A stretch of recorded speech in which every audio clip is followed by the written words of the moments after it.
Louvado seja o nome do Senhor. Vamos começar essa nossa reunião para a honra e glória do Senhor Jesus. Eu queria pedir a nosso irmão Alvaci que orasse ao Senhor para nós começarmos. Por favor, irmão Alvaci.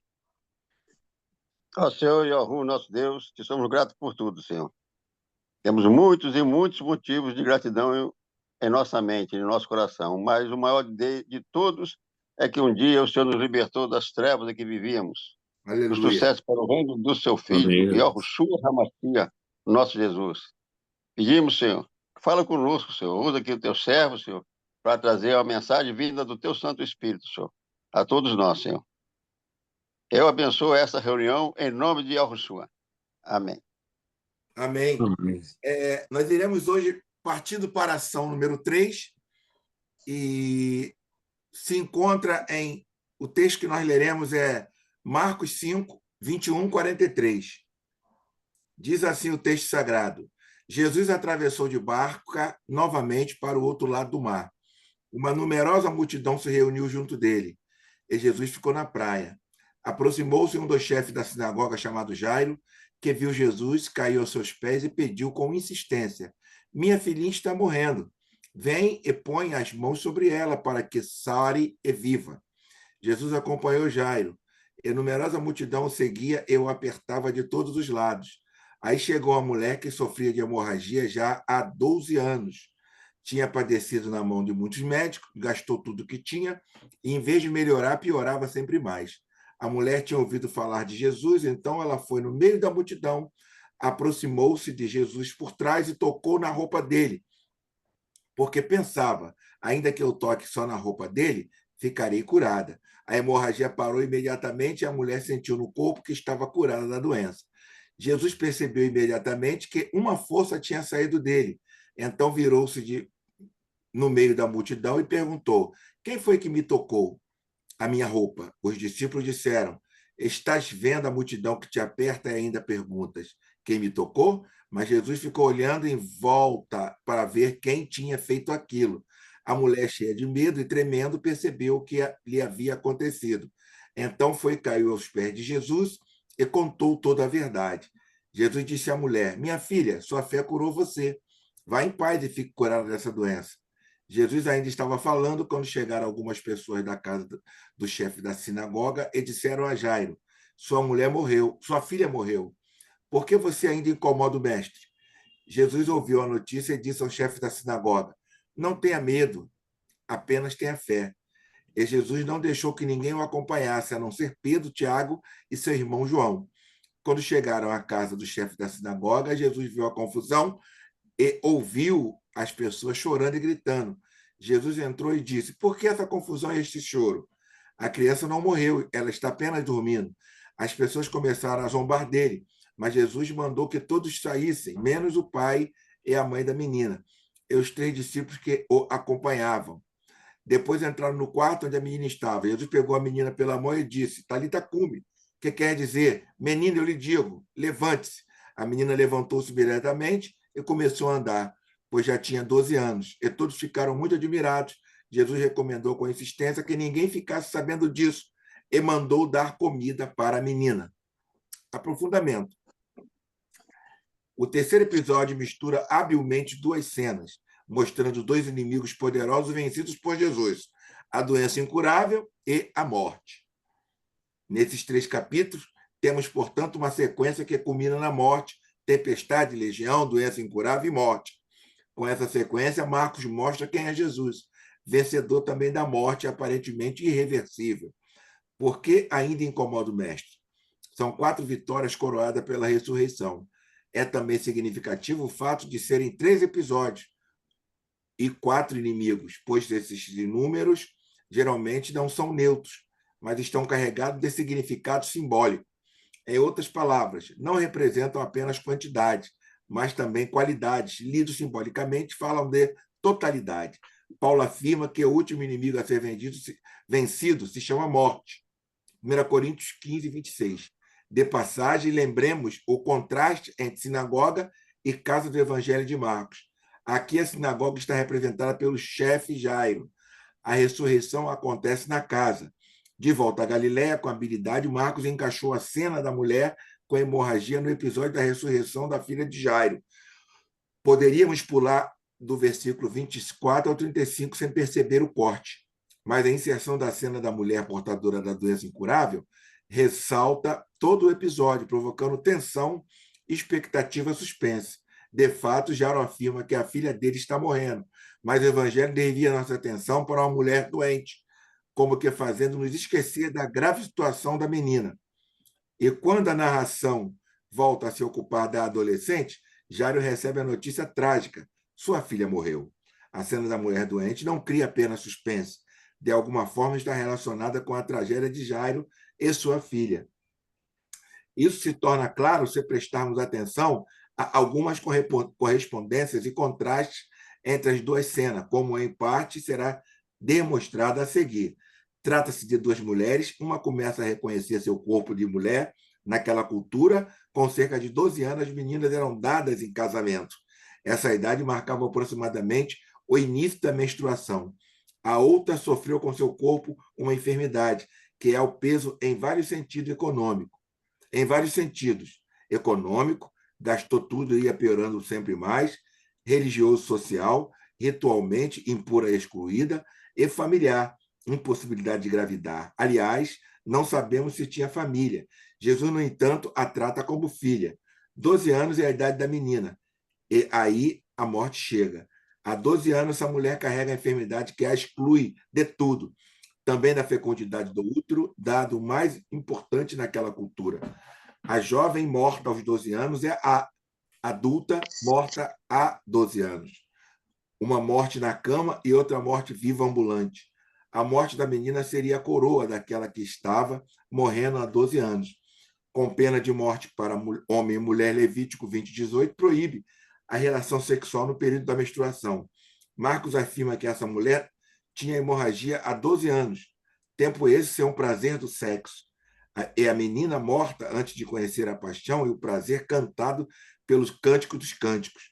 Do ponto de vista da pureza ritual, a mulher doente está permanentemente impura e é fonte constante de contaminação. Levítico 15, 25, 31. E o mesmo vale para a menina defunta. É impura.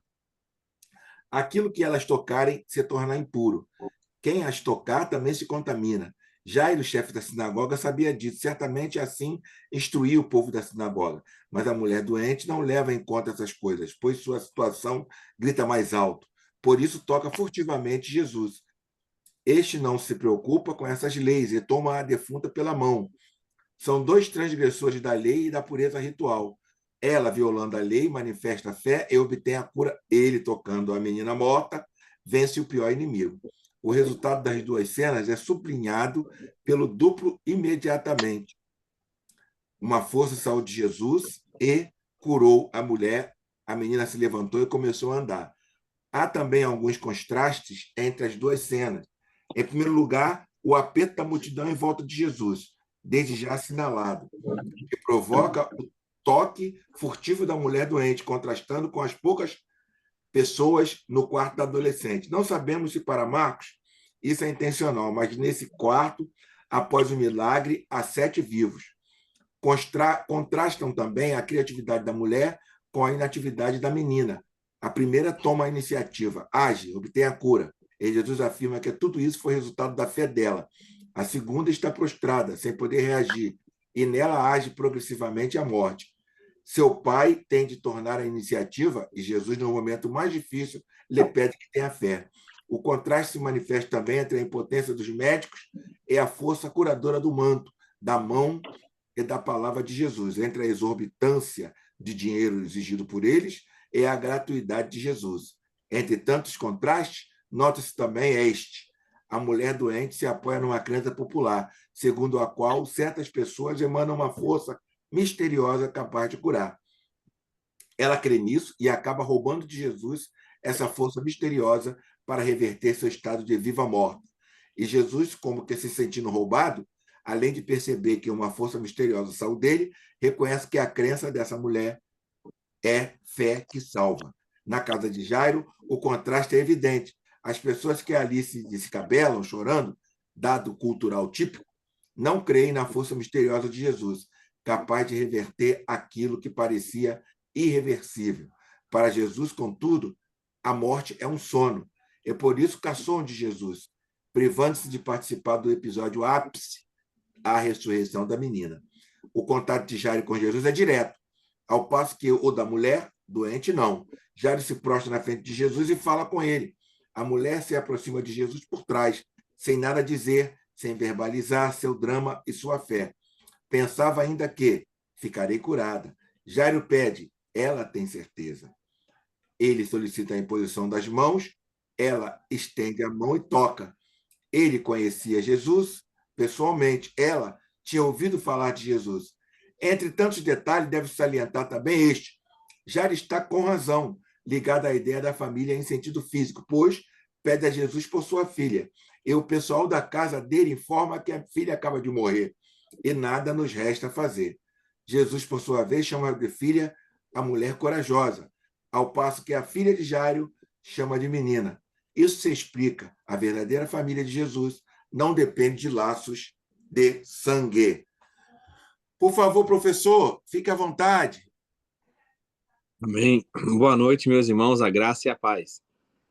É uma alegria estar aqui com vocês na nossa jornada. Mais um passo que nós damos aí na catequese, né? Hoje é a lição de número 18 e o título é Partindo para a Ação 3. Como bem leu o irmão Isaías, o nosso texto é Marcos, capítulo 5, do versículo 21 a 43. Esse comentário foi muito bem elaborado pelo editor aí do nosso livro, né, de estudo. E eu queria ressaltar aqui com vocês uma parte dessa estrutura do texto que vai ajudar a gente a compreender por que esse texto foi escrito dessa forma. E aí depois, como de costume, eu já passo aí para vocês fazerem as considerações para a gente estar conversando. Então, veja, quando existe essa forma textual, nós chamamos de tríptico. O que é isso? Você tem um assunto, aí depois você entra com outro assunto no meio, e aí depois você termina com o assunto primeiro. Então é como se você pensasse num sanduíche, num pão. Você tem lá a parte de cima do pão, aí você tem o recheio, aí depois você tem a parte de baixo, a banda de baixo, né? Então são as duas partes do pão com o recheio no meio. É assim que se dá essa estrutura textual. Quando isso ocorre, o que o evangelista, o redator, o editor, ele quer fazer? Ele constrói o texto dessa forma para que a gente entenda algo dele, para nos chamar a atenção. Então você começa num ambiente, aí você tem o meio, que é a explicação, para depois você terminar a história. E o irmão Isaías, ele leu muito bem. São duas histórias interpoladas, são colocadas ali juntas, para criar uma identidade total, para criar uma mensagem. Então, quem lê ali vai vendo os detalhes, vai entendendo, vai captando ali a história e fazendo as comparações, os paralelos que há entre as duas histórias. O que eu queria chamar a atenção para vocês a própria irmã Jacira, né, antes de começar a gravação, ela estava comentando que esse texto é muito rico. O próprio autor aqui do texto, né, ele também fala isso. Tem várias interpretações, é um texto muito riquíssimo. Mas o que eu queria chamar a atenção para vocês é sobre a questão da fé, que é colocada aqui. Se os irmãos notarem, os dois textos, eles vão abordar a questão da fé.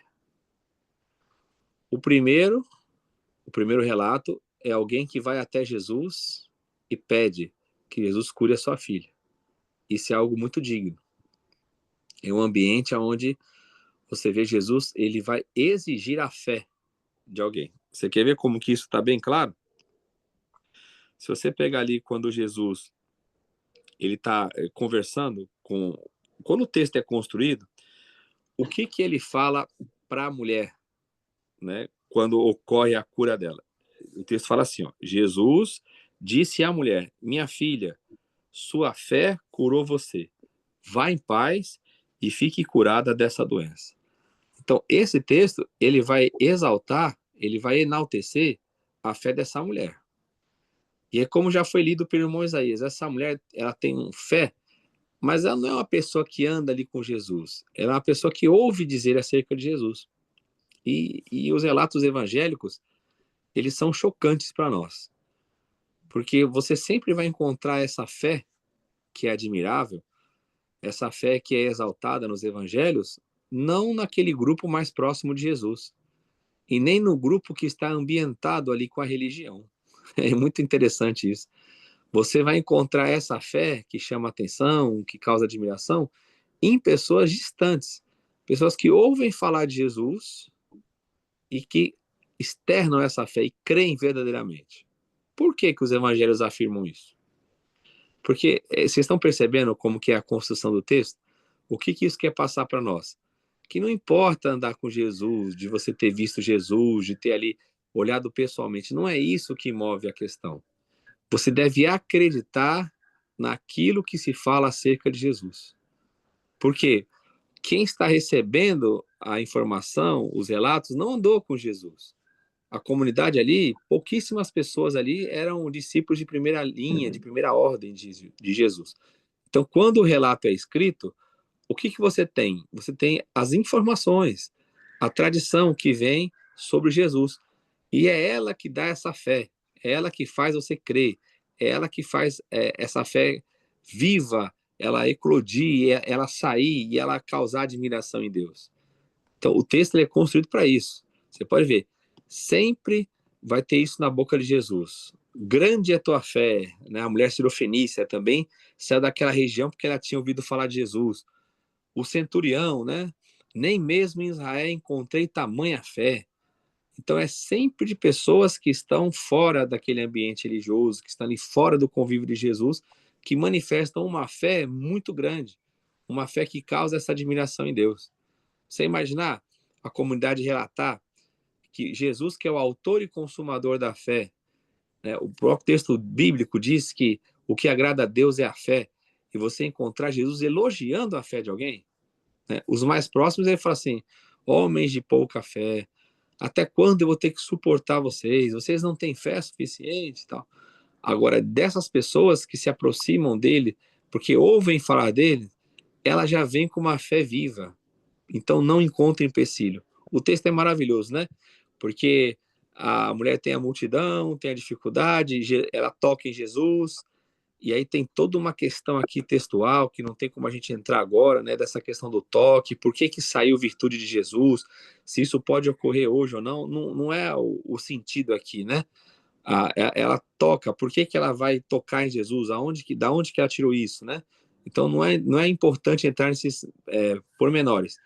Mas o que é interessante é o seguinte, ela sabe que no simples toque de Jesus, e o texto ele faz essa provocação, porque os discípulos falam assim, mas Senhor, tanta gente que te tocou, o Senhor ainda pergunta quem te tocou, porque a multidão está ali. Então, veja, não é o simples tocar em Jesus. Esse tocar é um tocar com fé. Então é isso que o texto está provocando a gente a todo momento. Ele está falando, olha, não é você ter a convivência, não é você tocar simplesmente nele, porque senão Jesus seria um irradiador de milagres, ao menos ele chegasse no local e já chegando e irradiar milagres. Se alguém encostasse nele, já seria curado. E o texto não quer dizer isso. O texto provoca, porque na boca dos discípulos está um monte de gente que te tocou. Como é que o senhor pergunta quem te tocou? É claro que esse toque ele não é um toque comum, né? Ele é o toque da fé, né? Muitas pessoas já exploraram isso. Ele é o toque da fé, ele é um toque diferenciado, ele é um toque de alguém que acredita nele. E o contraponto da história é o que Jesus fala para o chefe da sinagoga. No verso, 2 versos depois, fala assim, ó, Jesus ouviu a notícia e disse ao chefe da sinagoga, não tenha medo, apenas tenha fé. Vocês percebem que é a fé que está em destaque, como está falando? Ele exalta uma mulher que ela recebe a cura pela fé. E no outro, o que está acontecendo? Há uma intercessão. São duas situações que nós vivemos. Quando a gente exerce a fé numa situação nossa, e a gente vai até Jesus com fé para receber dele, para ter a solução, para ter a cura, para poder viver, né, algo particular, e no outro caso a intercessão. Mas em ambos os casos, você vai ser pressionado pela multidão. Em ambos os casos, você vai receber, às vezes, palavras de pessoas que falam que têm contato com Jesus, mas não têm essa fé. Você já viu pessoas assim que quando você vai numa expectativa, fala assim, poxa, eu vou falar com o irmão fulano, com a irmã Beltrana, eu vou chegar lá e vou pedir uma oração e a gente vai orar e o Senhor vai operar, vai realizar. Quando você vai diante dessa pessoa, essa pessoa joga um balde de água fria em você. Ela fala assim, não, irmão, é assim mesmo. Foi bom, né? O Senhor já fez tantas coisas, tal. É sempre uma fé do passado, não é uma fé presente. E aqui era isso também. Olha a situação. A notícia que chega é que a menina morreu. Aí Jesus diz assim, não, ela só está dormindo. Isso aí gera o quê? Gera uma zombaria, gera aí nas pessoas um descrédito. E às vezes acontece isso mesmo na questão da fé. A fé, que é uma fé simples, né? Uma fé que não precisa de grandes argumentações, de demonstrações explicativas, de grandes tratados para você ter essa fé, ela passa por essa crítica, por essa zombaria. Uma fé simples. Você ouvir e falar assim, não, ela não morreu, não, ela está dormindo. Você fala, como não morreu? Está ali, ó, eu estou vendo que ela morreu. Mas o que essa fé, ela é provada onde? É você acreditar nas palavras de Jesus, mesmo com todas as circunstâncias contrárias. Na nossa vida acontece isso. Principalmente quando você está orando por alguém, e no caso dele, era uma pessoa próxima, né, que é um familiar, que era sua filha. Então a gente também passa por esses desafios, que às vezes a pessoa pela qual a gente está orando, ela está totalmente impossibilitada de receber algo. E aí a nossa fé que está diante da situação de uma outra pessoa. Porque se você parar para pensar, você fala assim, não, eu tenho fé para viver. Mas se Deus não fizer na minha vida, tudo bem. Né? A gente usa essa desculpa. Tudo bem porque eu tenho maturidade, eu já estou acostumado. Deus não vai fazer, mas está tudo certo. Isso não vai afetar a minha vida porque eu confio em Deus, independente se ele vai responder positivamente ou não. Mas quando envolve uma outra pessoa, é uma fé que é mais provada ainda, né? Você vê toda uma circunstância negativa, no caso aqui é um extremo, né? Morreu. E você tem a palavra de Jesus que diz assim: não tenha medo, apenas tenha fé. Então, essa construção textual, ela coloca diante de nós isso. Qual que é a nossa resposta a essa proposição da fé? Nós somos pessoas que temos essa fé pura, essa fé até tido como ingênua, mas que é uma fé que opera, uma fé poderosa, ou a gente é ligado às circunstâncias, ou a gente às vezes fica parado na multidão, diante daquilo que os nossos olhos veem, dos comentários das pessoas, né? E estão assim, mas isso aqui nunca ocorreu, vai ser a primeira vez que vai ocorrer, vai ser com você, né? A multidão fala assim, não, não incomoda Jesus não com esse assunto, isso já passou, ou a gente suporta tudo isso e continua confiando, né? Então aqui é o chamamento da fé. Você vê que são situações totalmente contrárias. A irmã Jacília tinha comentado antes do estudo, né? Essa questão da menstruação, das impurezas, ou seja, tem todo um ritual ali, tem toda uma dinâmica que leva a esse afastamento. Se você fosse olhar até a interpretação teológica da época, seria uma interpretação que te afastaria da fé.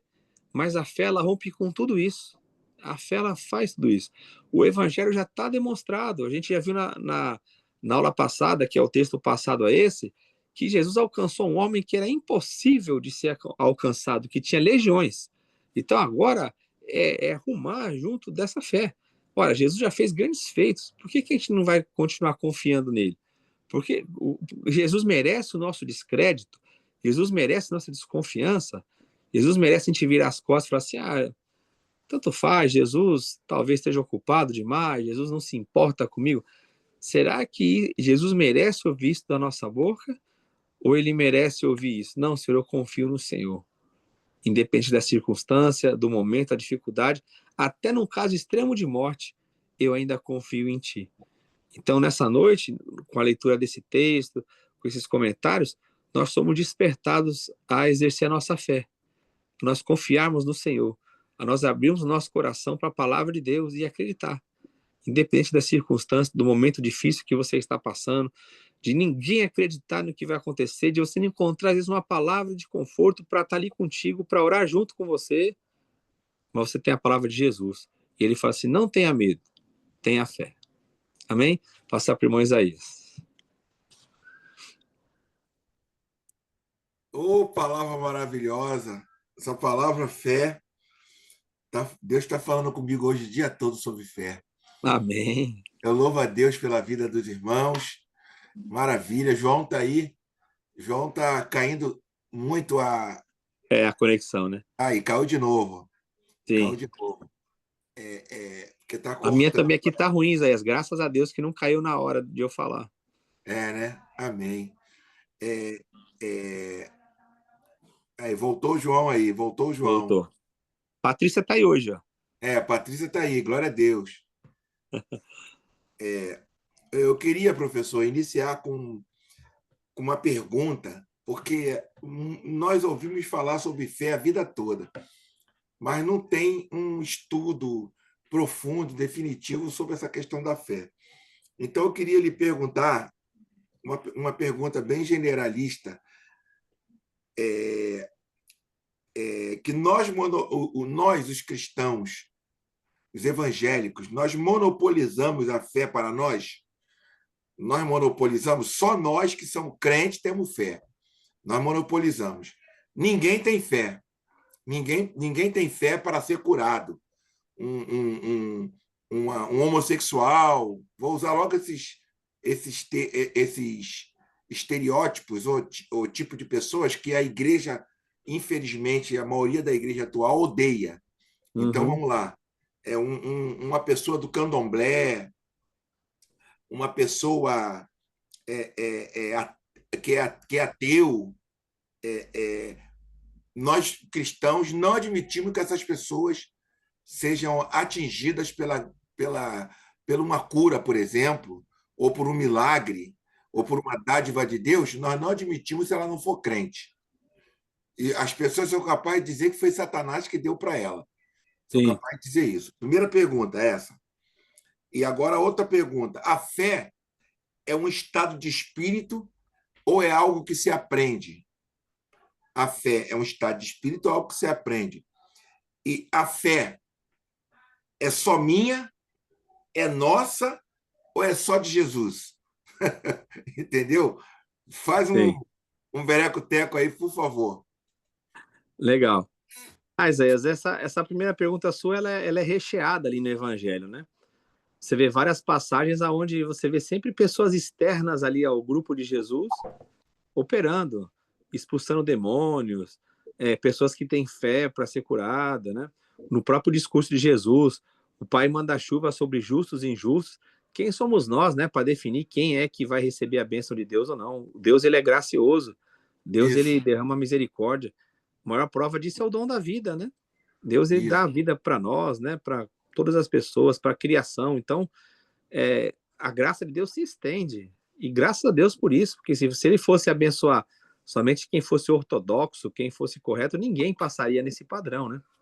Então, você vê exatamente isso aí que você disse, recheado em várias passagens. As pessoas que mais são exaltadas por Jesus e tidas como modelo, era para aquela sociedade um desastre, como, por exemplo, o samaritano. Você vê Jesus Isso, sempre citar os samaritanos, né? Agindo bem. Então, para eles era uma provocação, porque era como se fossem esses grupos que você falou hoje aí. Para os isso. cristãos, né, de hoje, você falar que Exatamente. uma pessoa dessa está sendo elogiada por Jesus, você fala que é heresia. Isso aí, né? A Exatamente. questão que você falou da fé é bem interessante, porque de fato você não vê muitos ensinos sobre isso, né? Sobre essa questão da fé. E essa dinâmica dessa amplitude da fé é algo muito maravilhoso, porque o que é a fé? Você tem uma definição do que é a fé, mas você pode ver, Isaías, na prática, que tem muitas pessoas que não têm um contato com o livro sagrado. Ela ouve falar de Jesus, tal, mas elas têm fé. E elas falam assim, olha, eu acredito. E às vezes até estimula aqueles que são da fé, os que são nomeados pela fé. Você já deve ter exemplos, irmãos, aqui de pessoa que chega e fala assim, ô pastor Isaías, pode deixar, Deus vai dar tudo certo, viu? Porque Deus vai te abençoar, que você é um homem de Deus. Às vezes é a pessoa que te estimula É, a é, crença, né? Então, exatamente. é como você diz, tem aquela fé que o pessoal chama de fé natural, né? Que fala assim, hoje eu vou acordar, vou tomar o ônibus e vou chegar no meu serviço. É quando chegar no serviço, eu ligo para você. Ou seja, A fé de já jogar tá... no bicho. A fé de jogar no bicho na loteria. Isso, o pessoal coloca isso. Agora, essa fé, como você bem colocou, ela é aprendida ou desenvolvida, né? Ela tem graus. Você pode ver, Jesus fala, se você tiver fé como um grão de mostarda, não é a fé do tamanho de um grão, né? Isso é uma questão interessante, porque a pessoa fala assim, não, basta você ter a fé do tamanho de um grão. Não é isso que o texto está dizendo. É a fé como um grão. O que é a fé? Ela vai crescendo. Então, você tem lá homens de pouca fé, pessoas com grande fé, nenhuma fé, fé excelente. Então, é uma fé que se desenvolve. Você vai crescendo na fé. Ela é como uma jornada, né? Então, é claro que Deus não vai exigir uma fé sua enorme no começo da sua caminhada cristã. Isso é um absurdo, porque Deus ainda não desenvolveu a maturidade. Agora, tem até o dom da fé, né? Dentre aqueles dons lá de 1 Coríntios 12, que é uma capacitação sobrenatural para uma ação. Então, assim, é como você fala, a minha fé é uma coisa, a nossa fé comunitária é outra. E a fé de Jesus, né? Você colocou muito bem, uma coisa que é muito rara as pessoas comentar. Jesus tinha a fé ou não? A pessoa fala, não, ele é o autor da fé, ele é o alvo, mas existe uma consideração sobre isso, a fé, quando ele exercia a palavra, né? Você viu o pessoal da confissão positiva trabalha muito isso, a confissão de Jesus, a fé de Jesus. Então, o bonito da fé é isso, né? A fé como esse conjunto, onde não é somente a minha fé, porque tem coisas que eu opero pela fé, mas tem coisas que eu opero pela fé comunitária, a comunidade, a gente orando, e outras é a intercessão de Jesus que acontece na nossa vida sem a gente saber. Então, essa é uma dimensão que ela é tão bonita, mas ela também contém um mistério. Você pode ver, você tem exemplos vários que você já viu isso, que você fala, Wilton, o pessoal estava orando, orando, orando por uma causa, de repente a gente foi lá numa reunião de oração, tinha um irmão lá que chegou e falou tudo que ia acontecer, e naquele dia aconteceu. É o dom, é a comunidade que está ali interagindo, é alguém que tem fé verdadeira. E a pessoa, a gente ora assim, não, para ter essa fé tem que ser uma pessoa muito espiritual. A Bíblia não fala sobre isso.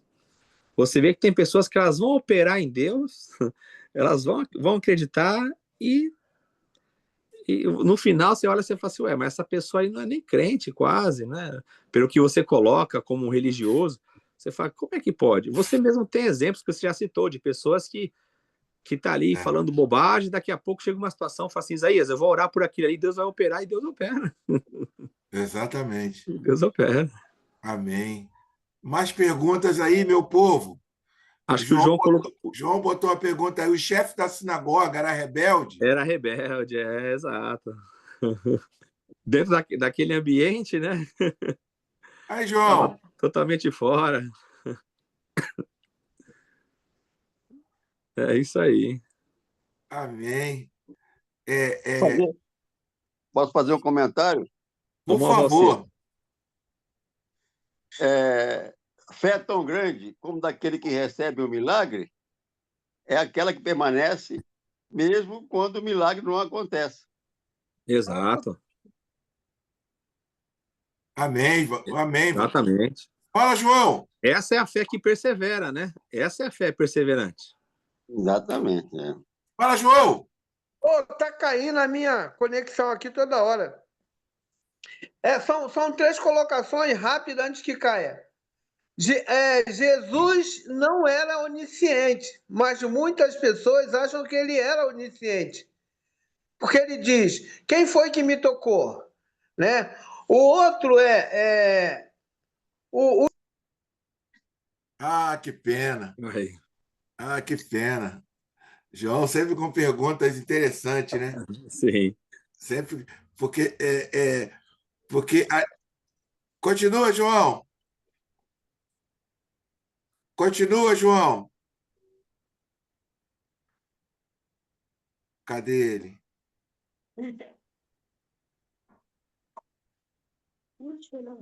Fala, irmã Jacira. Oi, não. No momento, não. No momento está tudo bem. Tudo bem. O que o João ia colocar aquela questão, né, da pergunta que Jesus fez, né? Quem me tocou, tal. Isso. É claro, aqui na sua Humanidade. Exato, na sua humanidade, na sua encarnação, é claro que Jesus não utilizou totalmente os atributos divinos, né? Senão seria quase que uma sabotagem, né? Então ele viveu, ele fez perguntas, ele se humanizou, ele não abriu mão da sua divindade, mas a totalidade de seus atributos ele não utilizou tudo, porque senão ele fosse fazer isso aí não suportaria, né? Seria um sabotador Exato. pedir para o Isaías e o Alvaci fazer algo que nós não temos poder para fazer. Exatamente, que seria impossível, isso aí. É como se fosse um homem que entra no fogo com aquela roupa do bombeiro e Exato, falar: Alvaci, Isaías, entra no fogo que eu entrei também. Aí eu ia exatamente, falar: poxa, mas tu está com roupa aí, pô. Né? exato, Então Jesus exatamente, não fez isso. Jesus não foi. exato. Né? E essa questão que o João estava falando, que por isso Jesus não é onisciente, é isso mesmo? É aquela questão, né? Colocar esse atributo, não é que o atributo em si deixou de existir, mas Jesus abre mão, porque você vê, tem passagens que ele fala assim, aquele dia e hora ninguém sabe, tal. É que na sua humanização, né, quando ele se humaniza, o apóstolo Paulo vai dizer, né, não é que ele deixou de ser Deus, mas ele abriu mão de muitas coisas, das prerrogativas divinas, né? Se esvaziou. Esvaziou a teoria chamada kenosis, né? É como Isaías falou, ele chegasse e falasse assim, ó, vou entrar aqui no fogo, e aí o fogo não queima, pode entrar. Aí fala, não, mas não queimou por quê? Ah, tava com a roupa de bombeiro, né?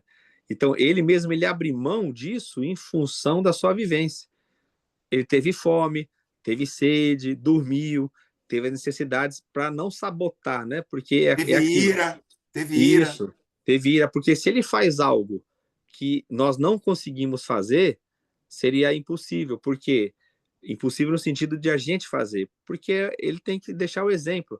Então, ele como mestre, ele deixou todo o exemplo a nós fazermos. Então, ele abre mão de utilizar das prerrogativas divinas que ele tinha, dos atributos, para ensinar o caminho, que senão fica fácil.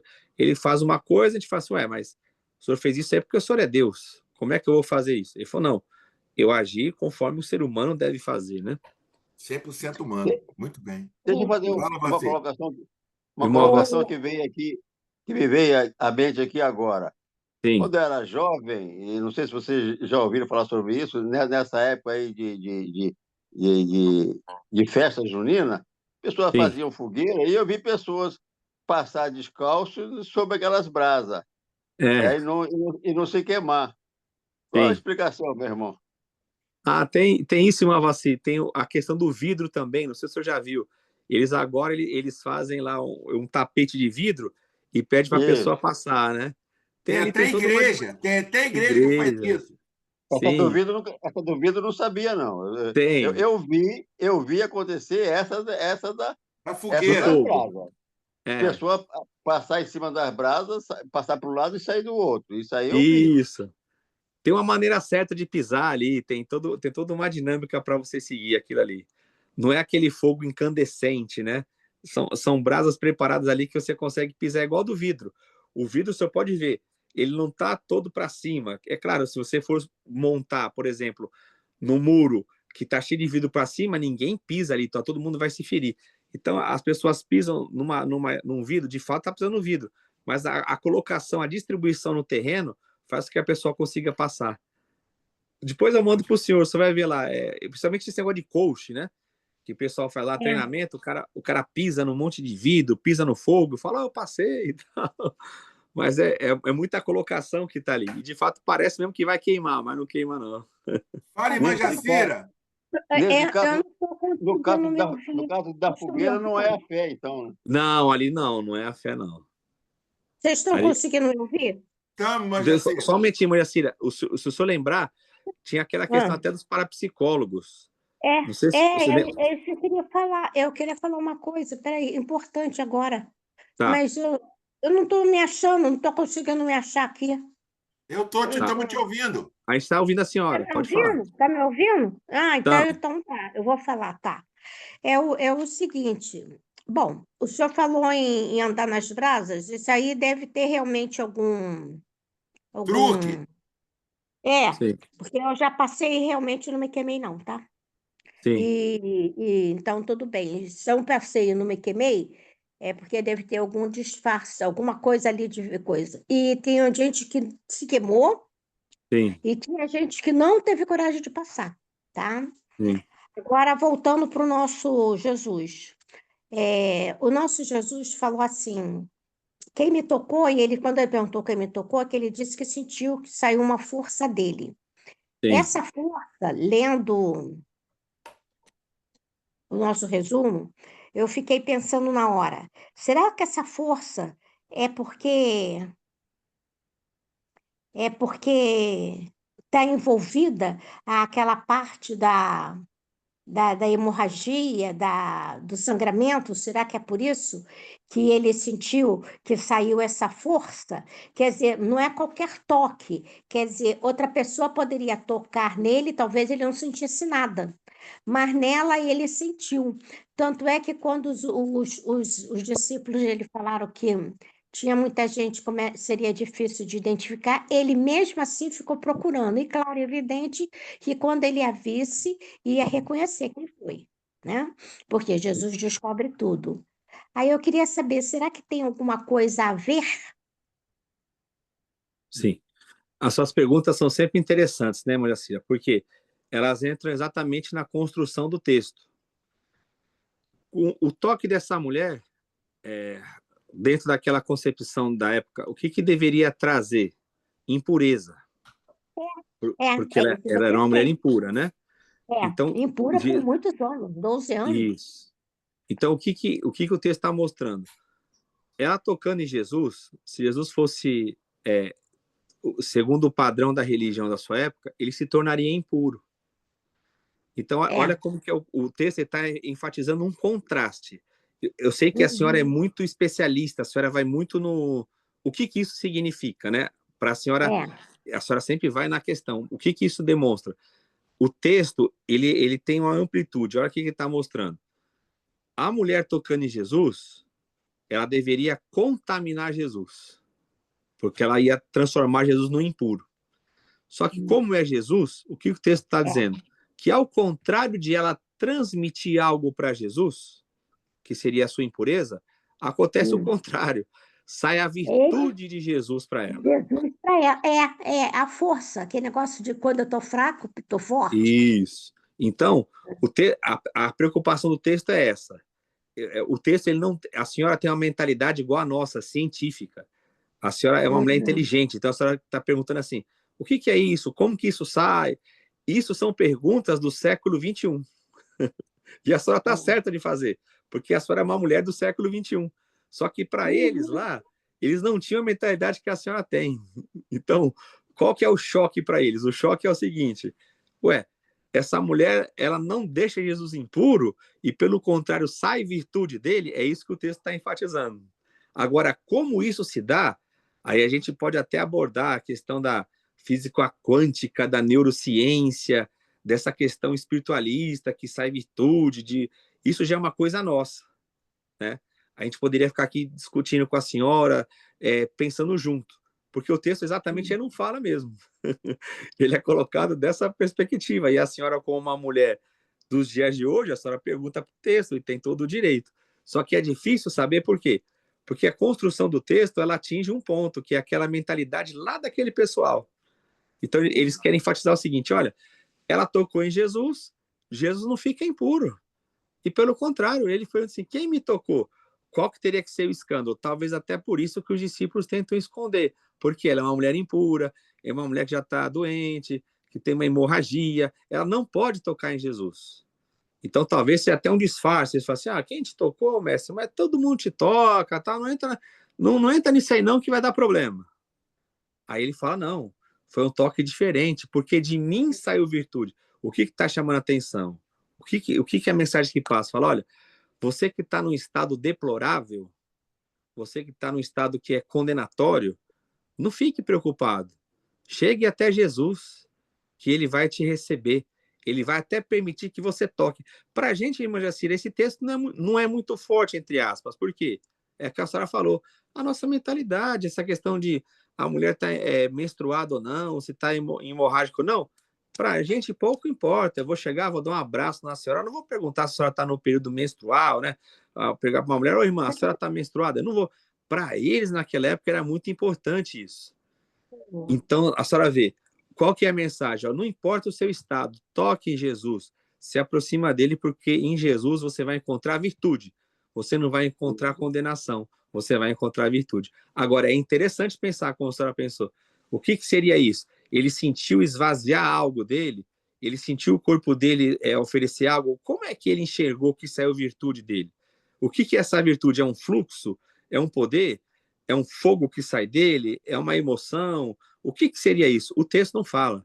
O texto fala assim, ó, saiu virtude e ela foi curada. Porque ela tocou nele e ela não deixou Jesus impuro. Ninguém tem o poder de deixar Jesus impuro. Isaías, o João colocou aí, né? Qual o significado do número 12 nos textos, né? A questão sempre simbólica, né? O número 12 é sempre, geralmente, ligado à completude, né, João? Quando fala dos 12 apóstolos, que é o novo Israel, é um período completo. Geralmente o 12 fala isso, né? De um período completo. Pergunta, João. João agora está com a da Vera. Tá dando para ouvir? Dá. Show de bola. A outra colocação é com relação ao chefe da sinagoga. Os caras eram contra Jesus. Significa que ele era apoiador de Jesus e contra o sumo sacerdote? É uma pergunta boba, mas eu acho que a gente pode pensar nisso. É legal, João. De fato, ali, o pessoal da sinagoga era contrário aos crentes, né? Isso. Esse conflito nos evangelhos direto. Agora, por que será que ele ouviu? É uma provocação também, né? Será que ele está vendo que a religião dele não está funcionando e ele vai até Jesus com uma esperança, né? Também tem isso. É interessante, porque, de fato, a sinagoga, em João, no evangelho do seu xará lá, é expulsão, é morte. Sinagoga é morte. Agora, o cara é o chefe da sinagoga e ele vai até Jesus. É um texto provocativo também. O professor, hein, João? Sim. Hoje essa questão da fé sem monopólio. Sim. Eu falei, professor, João, você não estava aqui. A fé sem monopólio, porque os cristãos eles monopolizam a fé só para ele. Mas a fé que cura, que faz proeza, ela é atingível, ela é possibilitada até para o ateu. Até para o ateu ela é possibilitada. Isso é interessante, né, João? Isso. E outra coisa, professor, o povo da sinagoga, eles acreditavam no Deus de Moisés, né? Isso. Aí vem Jesus e traz o cumprimento das profecias, né? Que ele, o povo da sinagoga, Isaías, o povo da sinagoga, o João sabe seus irmãos, se você verificar, a crença deles era uma crença mais radical do que a crença do templo. Porque quem dominava o templo era os saduceus, a elite, né, a classe religiosa. Quem está na liderança da sinagoga são os fariseus. Então, assim, era uma crença mais radicalizada ainda. Rapaz. Agora você vê. Muito legal. Mais perguntas? Considerações? Podemos dizer que a fé verdadeira é só no Criador dos céus e da terra, no Deus Altíssimo, e o resto seria a crença, no que o Isaías acabou de falar aí, no caso do ateu, por exemplo. Se ele não crê no Deus verdadeiro, mas ele pode ter crença em alguma coisa. Faz sentido realmente isso? Sim, a gente pode considerar isso, né? Essa questão da fé verdadeira. Agora, até essa crença, né? Ela, como Deus ele é misericordioso, ele é amoroso, ele opera. Que nem você vê, tem gente lá que atribui a crença a um pedaço de gesso lá que fez um milagre e tal. Ele fala, isso aqui eu tive fé, né? Mas é o próprio Deus, porque Deus é bom. Ele opera, mesmo que a pessoa chegue e não reconheça.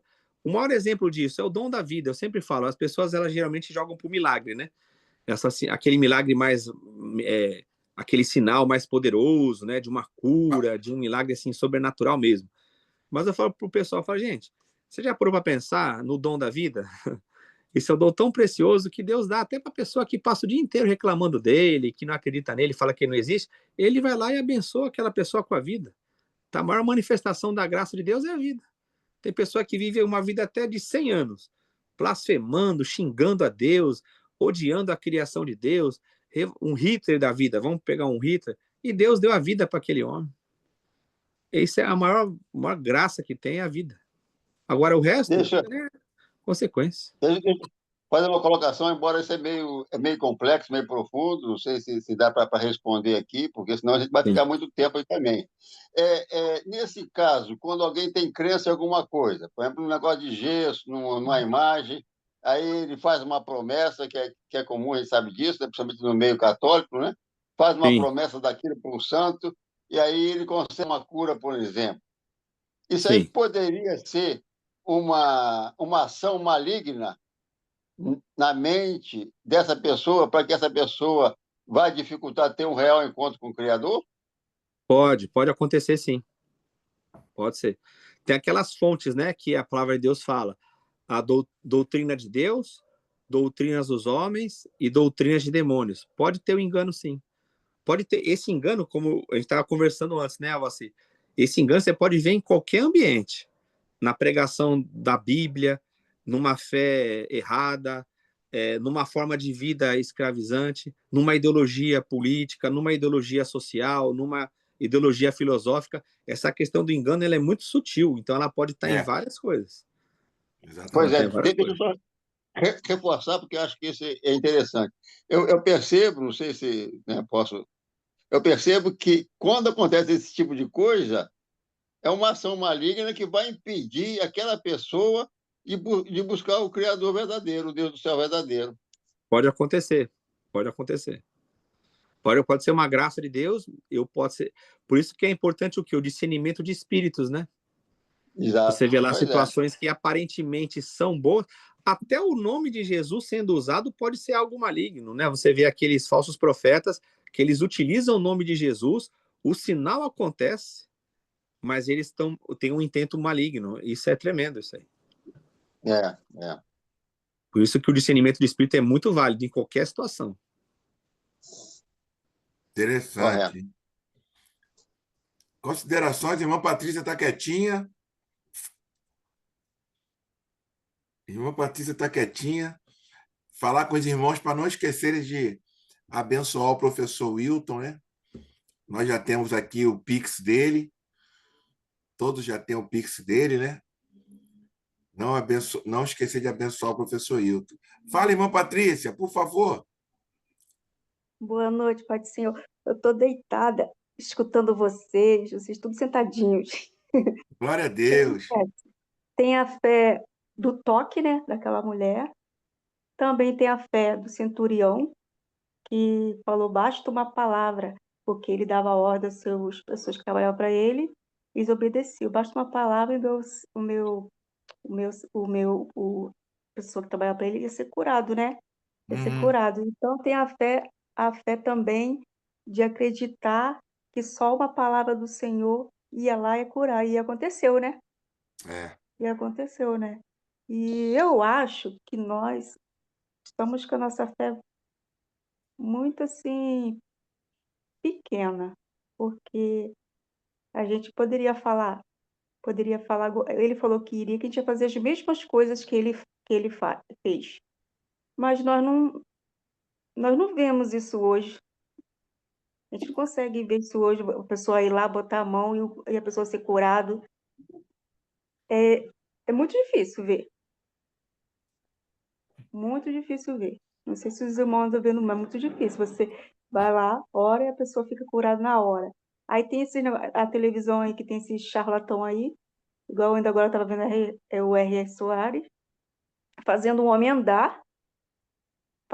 Aí orou pro monte, todo mundo tinha problema na coluna. Foi todo mundo lá na frente, vem todo mundo, aí foi todo mundo. Aí ele fazendo força, aí orou declarou a cura. Ele fazendo força para o idoso, assim, com tanta dor que ele estava encurvado, para ele andar, para mostrar para todo mundo que estava curado. E a gente vê que o moço não estava curado, que ele estava com dor. É uma fé forçada, forçada. A fé tem que vir de dentro, com muita sinceridade, porque Deus disse na palavra dele, a gente não vimos, a gente crê, a gente somos bem-aventurados. Mas tem uns que tem que fazer força da pessoa ter fé. A fé é pessoal. A fé é pessoal de cada um. Não é alguém falar para você que você tem fé. Você tem que ter fé. É pessoal, cada um. Ah, não sei falar bonito, não, tá? Mas foi bom, muito bom a sua participação, muito bom. Professor Wilton, essa questão de nós não vermos curas e que Jesus falou que nós faríamos milagres É. até maior do que o deles, tem a questão que a Igreja do Senhor ela está em toda a face da terra, né? De repente, na Nigéria, em outros países, acontecem curas mirabolantes e aqui nós não temos, ou no interior do Brasil. O que o professor Você acha viu? disso, professor? Sim, Isaías, bem colocado aí pela irmã Patrícia, essa questão, e o que você fala, né? Você pode estar vendo assim essa fé nas comunidades simples, pessoas de Deus, né? Aqui mesmo no grupo, pessoas que oram, né? E eu sempre converso isso com a irmã Jacira, como você colocou, essa visão local, né? Você ter a situação local onde você vive e considerar globalmente. Até os teólogos acadêmicos, lá, os católicos, eles estão falando sobre isso, a igreja resgatar uma fé criativa, uma fé que não fique paralisada numa forma só de agir, né? Ah, para curar tem que impor as mãos, para curar tem que fazer isso. Então, existe essa multiplicidade da atuação de Deus. Como a irmã Patrícia colocou, Jesus, às vezes ele tocava a pessoa, às vezes era uma palavra, às vezes ele misturava algo ali na lama e inseria na pessoa. Então, a gente tem que estar aberto a essa atuação de Deus. E tem aquela questão também que a gente sempre esquece. Às vezes, Deus opera coisas que a gente não fica sabendo. Quantos livramentos, quantas curas o Senhor já fez, a gente não ficou sabendo, né? É, exatamente. Exatamente. Irmã Patrícia, a senhora está muito sumida, hein? Ah, é porque eu fico no trabalho, aí eu acordo 6 horas, quase 6 horas, aí eu fico até 8 horas trabalhando. Aí quando eu venho para cá, eu já estou exausta. Aí eu vou, apago. Aí eu falei, vou Amém. entrar, quando eu vou ver, eu já dormi, já acabou. É mole? Tá bom, Ô, então. Isaías, Gente, Isaías, por Isaías, favor.